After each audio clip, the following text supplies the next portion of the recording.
The dew had already gone as I arrived to the golf course. Somewhere in the US, at the base of the Rocky Mountains, away from my homeland. Peace and calm and quiet. And the first hole is as far from me as my homeland. After crossing several fairways, sand traps and lakes, I'm here on the green before my final putt. I carefully hold my club. And suddenly, soft murmurs, laughter, familiar words. These are the sounds of my native language. But who is speaking? 3 nice elderly gentlemen, Hungarians, who had to flee their homeland due to the storms of history, and they are reciting Hungarian poems in the middle of an American golf course, telling nostalgic stories of the past, full of adventure, struggle, patriotism, and success.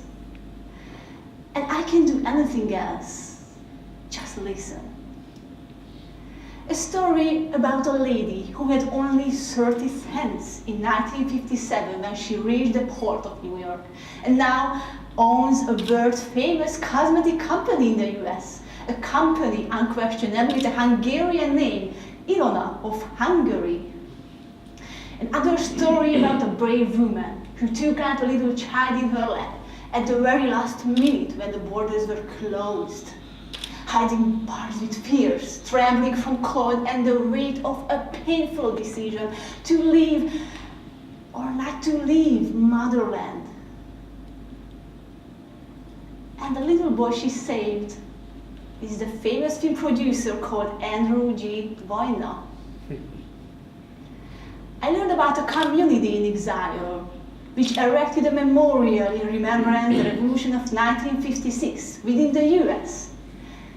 I feel pride in my nation, in people that always can survive tragedies and disasters and still retain its creative power. Every nation has its heroes. Those who have already been in the past and those who still live among us. I met many Hungarians in America who had once drifted to an alien world as a child, torn from grandparents, friends, and not understanding the language of that foreign world. And many of them, even now, after 50 or 60 years, remain suspended between 2 worlds. But they can still remember the smell of the spring of their homeland, the scent of Carpathian pines, sounds of noon bells coming in medieval churches, grandma's cake baked in the furnace, or the sounds of our heartbreaking folk music. We should share our experiences of our uniqueness with the world. Each nation should honor and remember its ancestral heritage, to share and to admire other nations by also learning from each other. Let us not be locked in our own shell, but open to the world. This year in Washington, D.C., at the Smithsonian Festival, Hungarian heritage was presented to the American audience, which flocked to it. Almost 2 million. If it's going to be, it's up to me. We are all the carriers of our culture because it's inside us. It flows in us. Just as the nutrients move from the roots up to the branches and ultimately into the fruits. So our culture is the fruit of the exploits of our ancestors. We derive our energy as a nation from the roots of our heritage. We are the living and creative present. We are the greenery full of vitality.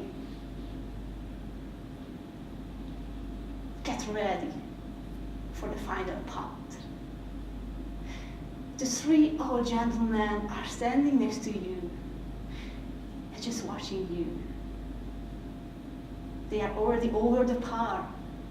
They are cheering for you, for successors, urging you not to spoil that final putt which gives meaning to all previous efforts.